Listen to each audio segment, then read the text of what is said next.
Hello everyone, I am Dr. Monika Agrawal, Lab Director at DrBLalClinicalLab Clinical Laboratories. We welcome you again in another session of DocTalk, in which we will talk about celiac disease, the symptoms, diagnostic modalities and management. The celiac disease can present in a genetically susceptible individual in the classical form, atypical form, silent form and potential form. In the classical form, specifically in adults, the adults are presented with chronic diarrhea, weight loss, bloating, anemia, and abdominal pain. And in children, if we talk about in children, they are usually present with failure to thrive, abdominal pain, bloating, anemia, and short stature. If celiac disease is not treated on time, it may present with the long-term consequences like malignancies, short stature in children, neurological disorders, osteoporosis, and there is the possibility of other autoimmune disorders. How the celiac patients should be diagnosed? There is an initial screening. In this case, specifically in children, if they are less than 2 years, TTG IgA and DGP IgA IgG tests are done. If the children are more than 2 years, then total IgA levels along with TTG IgA is usually done. There is a no biopsy approach can be taken in some children in which their parents are not willing for the same.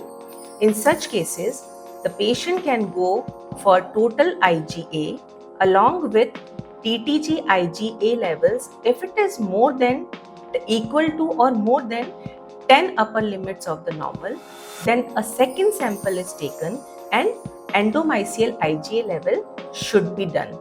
If both the test comes positive, then there is no biopsy requirement in children. In adult patient, in the initial screening, total IgA levels along with TTG IgA is done. If both the test comes out positive and the total IgA is sufficient, in such cases, the biopsy, which is known as the gold standard for the diagnosis of celiac disease, is usually done. If the biopsy is contraindicated in adult patient and the pathology facility are not available, we can go for the no biopsy approach as we have done in children.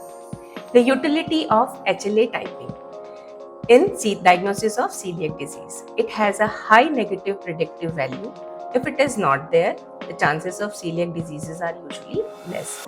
But if the patient is well diagnosed in serological and on histopathological ground, then there is no need to go for the HLA typing. And this is not to be used as an initial screening test for the diagnosis of celiac disease as per the international guidelines.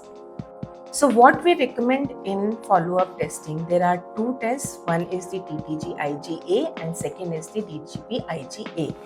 The TTG IgA cases, in this the negative and the positive results are of value. If it is negative, it means the patient is off the gluten diet, and if it is positive, it means the patient is still on gluten diet.